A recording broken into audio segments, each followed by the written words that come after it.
Hi guys, welcome to my YouTube channel. In today's video, we will learn about new updates of Power Automate Desktop.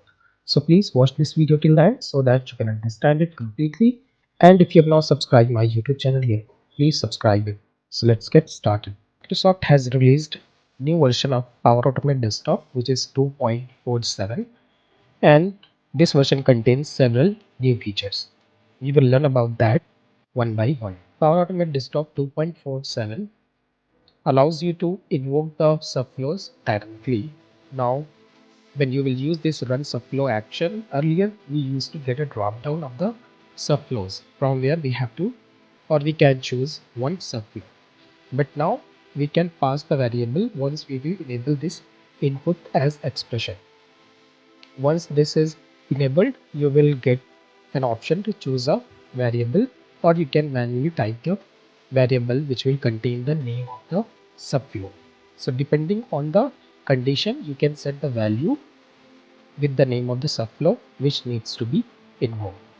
Another feature is that maximum allowed log size for some actions has now been increased. So log message action now supports message up to 10,000 characters, increasing the maximum allowed size of the corresponding custom execution logs from the previous 128 characters. The same log size increase has also taken place for the following scripting actions. So we have certain scripting actions in Power Automate Desktop, which is run DOS command, run VB script, run Java script, run PowerShell script, run Python script, and run .script action. For all these actions, log size has been increased. Another feature which is related to the Troubleshooter tool, installation issues can now be inspected in the Troubleshooter tool, right? So a new troubleshooting category around the installation issues has now been added to the Power Automate's Troubleshooter tool. This tool will be available inside this Power Automate Desktop folder, and from there you can detect issues related to Power Automate Desktop application, which could be related to connection issues or any other issues in your Power Automate Desktop.